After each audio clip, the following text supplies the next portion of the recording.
So, Paul Kimmage, you'll be heading to the Augusta National Golf Course next week, but no Tiger Woods. Is it significant that he won't be there? Certainly not on the course itself, because one doubts somebody who's ranked 3,376 in the world was going to challenge for another green jacket, but his presence will be missed. Most definitely, Fionnán. I think the great, they will never admit it, but the great attraction for these players winning the Masters is the chance to go back every year and to relive those memories of what they call this Champions Dinner, this exclusive dinner that takes place every Tuesday evening on the eve of the tournament. He's been a regular at that. He was due to come back this year, and also specifically to open a new municipal course in Augusta. There was speculation that he was going to play. I wasn't sure about that. He hasn't played since the British Open in 2024, so that was a doubt. But certainly his presence at the Masters is always a plus for the tournament. How big a figure is he in golf now? Because obviously, because of the injuries, because of the surgeries, he's no longer what you'd regard as competitive on the golf course. Is there still a cachet attached to him, though? Well, depending on who you talk to, he's the greatest player who's ever played the game. And the only one who would challenge that is Jack Nicklaus. So the only other candidate for that position is Jack Nicklaus. So that gives him a huge status, and he is always and will always be a huge draw. Competitive wise, he would argue that he still feels he can win every time he tees it up. I think that's a nonsense. I think that's been a nonsense for some time. Having said that, he won in 2019 when nobody, and me included, saw that coming. So, look, the guy's a genius. But I think, given what we've seen over the last few days, and indeed over the last decade, there's a bigger issue here. And that's the issue of his sanity, I suppose. Jack Nicklaus said something once about the nature of golf, and indeed the nature of all professional sport. He said every player has got to find a balance between ambition and sanity. Now, were major championships my focus? Yes. Were they the only focus in my life? No. My family always came before that. Could I have worked hard and won more majors? Probably. Could I have driven myself crazy doing it? Absolutely. And this is where Tiger Woods finds himself at now. He has done it all. He's won it all. But at the heart, at the bottom line now is that it's still left this massive hole inside of him that he's trying to deal with, and that he has never dealt with and may never deal with. And I think this is at the root of the issues that we've seen in the last decade, with the infidelity, his marriage breakup, and then the three car crashes, 2 for DUI and the one that nearly cost him his life. Yeah, and at the same time, you know, a lot of the guys in the golf world said when all this stuff came out about his infidelities, they all said, well, we didn't know anything about it because he wasn't kind of a clubbable kind of guy. He wasn't the guy who hung around and had a drink in the bar afterwards. He was very solitary. So they didn't know really what he was up to. So, you know, is there sympathy for him, or does his kind of cold personality lead people to be kind of almost suspicious of him? Well, that's an interesting point, Fionnán. My first major, my first Masters indeed, was the one he won, his first in 1997. And I remember the excitement around that time. He was this young phenomenal talent, and the noise of the golf course. This won't make any sense to you, but he hit a wedge into 15, hit 15 with a driving a wedge that year. And the roars of the golf course were extraordinary. People running out of the place, you know, Tiger's hit a wedge to 15. It was never done before. It had never been seen before. So he was just this incredible talent. Now, as the years went on, I grew cooler and cooler towards him, because he was essentially a machine, a winning machine. There wasn't much beyond that. To the degree that when he won when he won in 2019, I actually felt cold. I couldn't warm to it, given everything that had happened in that kind of decade before, and indeed since that first year I'd seen him. This kind of aloofness, this sense of there being nothing else, only winning, which has never attracted me to in any sport. But let me tell you, when I heard the news on Friday that he'd been involved in another crash and his mugshot was up, that had been sent out by the police, I felt sad. I felt sad, but I didn't feel sympathy, if that makes sense. I felt sad at what was going to happen to him. Where was this going to end? This is not going to end well unless he takes some serious steps. And he's issued a statement indeed last night saying he's stepping away from the game. He's going to address the issues. I think the issues are pretty obvious to everybody, and that's with painkillers. Like he had two oxycodone or forms of oxycodone, OxyContin painkiller tablets in his possession at the time. I mean, if you watched any of the stuff we've read, the books and stuff about that over the last few years, I mean, that's an epidemic in the States. It's a seriously addictive thing.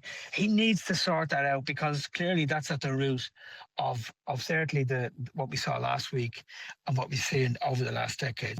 Massive empathy for anyone having to deal with that, and yet not a great deal. I tell you, it's in an odd way. I interviewed Rory McIlroy for the first time in 2016, and I put a lot of the questions you're asking me about Tiger to him at that time.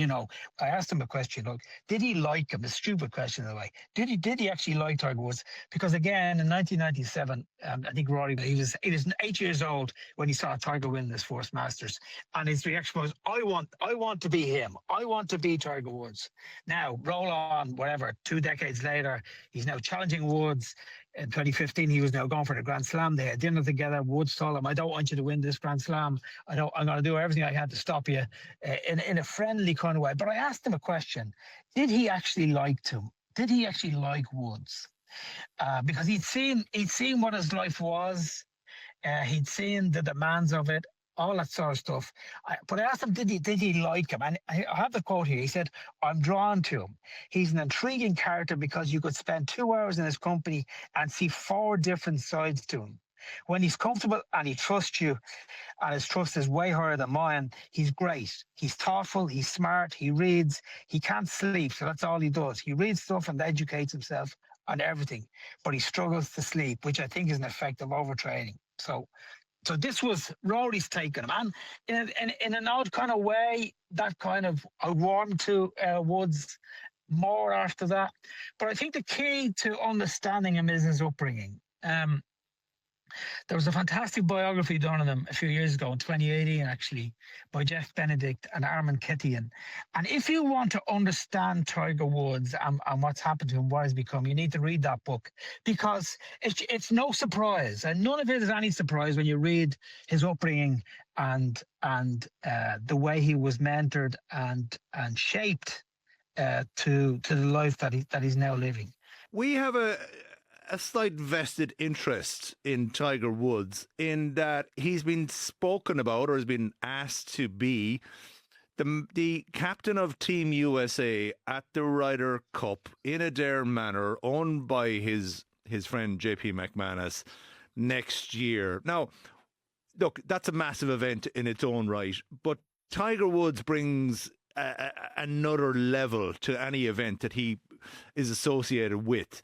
What are the chances of him being the US captain in Adair next year? He was due to give them the answer to that, actually, I think by next month, or this month, even April, to tell them whether he was going to take it or he wasn't going to take it. What are the chances? Look, ultimately, it doesn't matter. The most important thing now for anyone looking at Tiger Woods is that he sorts himself out and tries to get what Nicholas calls some sanity in his life. He needs to sort out this issue with painkillers. And that's the priority. And that is the only priority. Nothing else matters, really, other than that. Nobody wants to see. And again, this was the reminder. You look at all the great Hollywood stars who died young. that over the same kind of issues, that kind of the corrosive nature of fame. Nobody wants to see that happen to him. I certainly don't. And talk of the Ryder Cup, you know, I actually don't care. I think what I cared about is that he sorts himself out, and he manages to find some sort of stability and actually gets a grasp of what really matters. For sure, it'd be great for you made it's a vested interest. Yes, Ireland, we would love to see him here.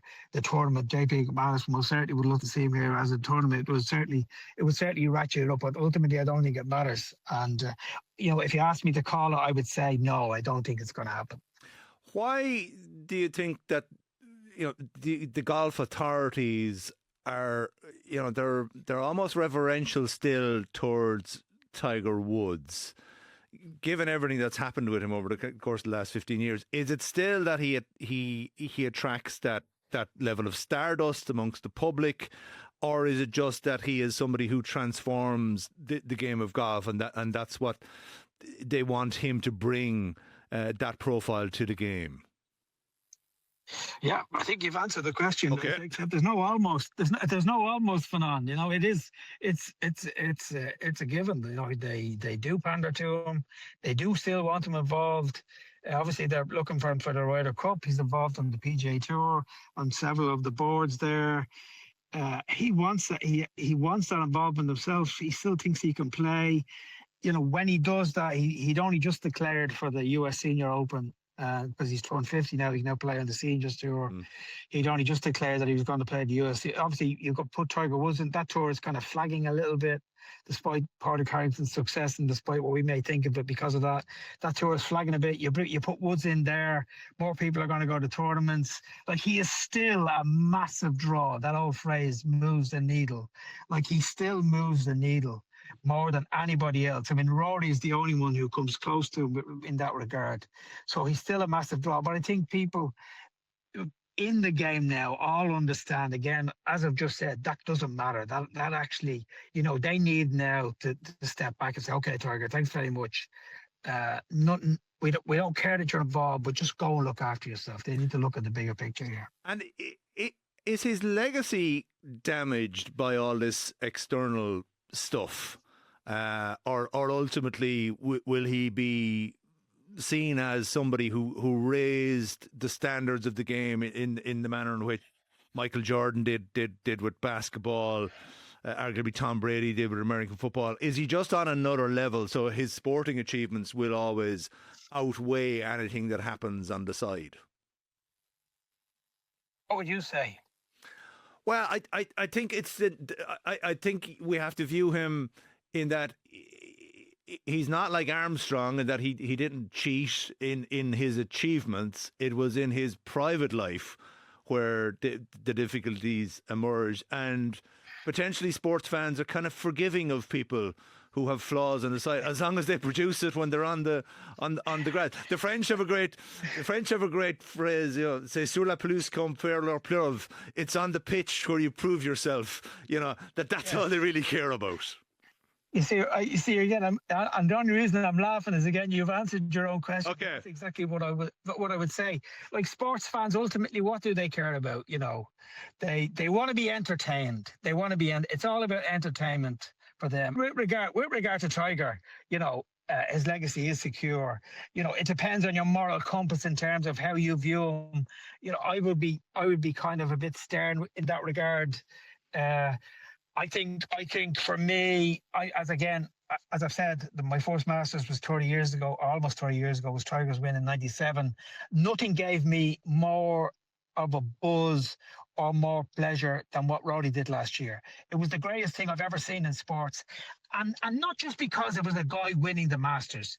It was because someone who has always opened his heart to us and has always shown us who he is, and for the struggle, really. Now, that's just particular to me. That's just something that I admire about sports. I love people. I like people. And Rory has always been a great person to me. Tiger has always been a damaged person to me.